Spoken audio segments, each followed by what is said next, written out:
प्रक्रिया के ढंग से हो रहा है। अब उनका लोकतांत्रिक अधिकार, हर अपराधी, हर संदिग्ध, हर अभियुक्त अपने खिलाफ लगे आरोपों को निराधार बताता है, स्वयं को निर्दोष कहता है। देखिए प्रेम शुक्ला जी, निर्दोष कहता है।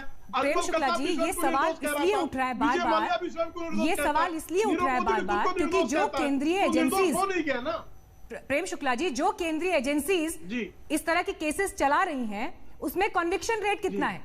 बीते कुछ सालों में ये केसेस संख्या में बढ़े हैं, आईटी की रेट्स बढ़ी हैं, लेकिन सवाल ये उठता है कि कन्विक्शन रेट तो इसमें कम है बहुत, और इसीलिए सवाल उठ रहा है कि ये केसेस सिर्फ जो है विपक्ष के नेताओं को फंसाने के लिए हो रहे हैं। मेरे पास आंकड़ा मौजूद है सर, मेरे पास आंकड़ा मौजूद है साल 2019 का। 570 जो केसेस थे, 570 केसेस तो कोर्ट में रिजेक्ट हो गए। सिर्फ 20% का सक्सेस रेट है, 20%। मीनाक्षी, बहुत अच्छा प्रश्न है आपका, कृपया।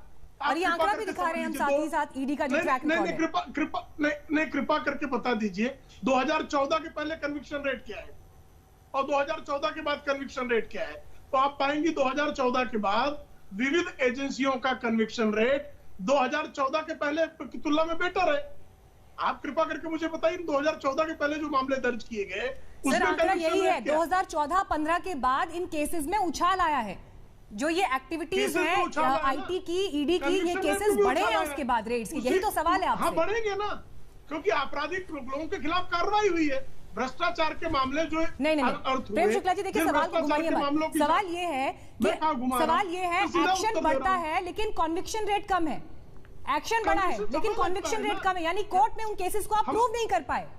नहीं कृपया समझ लीजिए, हमारे यहाँ कन्विक्शन रेट का नहीं। आप कृपा करके मुझे बताइए 2014 तक सुप्रीम कोर्ट में किसी भी मामले का जो है, किसी भी मामले को समाप्त करने की दर है 7 वर्ष की। कितनी है? 7 वर्ष सुप्रीम कोर्ट में किसी मामले के निपटान की समय है।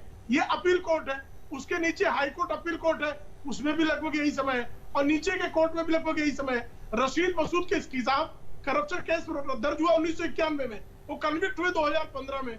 तो इसका क्या मतलब है? 24 वर्षों तक क्या उनको निर्दोष मान लिया जाता? तो कन्विक्शन रेट की हमारी जो प्रक्रिया है, उस प्रक्रिया में विलंब लगता है। अरे बदले की भावना आई है, नहीं तो बदले की भावना क्या है? साहिल मैं आपके पास आ रही हूँ। माजिद मेमन जी, एक कमेंट मेरा आपसे, जिनके साथ आप मिलकर सरकार चला रहे हैं, कांग्रेस पार्टी, उन्हीं के जमाने में तो सीबीआई को पिंजरे का तोता कोर्ट ने कहा था।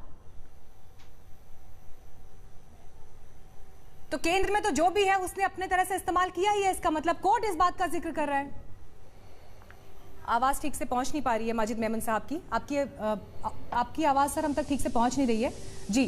साहिल, देखिए तस्वीर जो बड़ी उभर कर सामने आ रही है, पहले बड़े बड़े केसेस में ऐसा दिखाई देता था कि इस तरह के एक्शंस जो होते थे वो दिखाई देते थे, लेकिन अब जिस तरह से बहुत छोटी छोटी घटनाओं में भी एजेंसीज को इन्वॉल्व किया जा रहा है, यही सबसे बड़ा सवाल है कि अगर केंद्रीय एजेंसीज का इस्तेमाल राजनीतिक इरादों को पूरा करने के लिए होने लगेगा तो फिर देश किस दिशा में जा रहा है?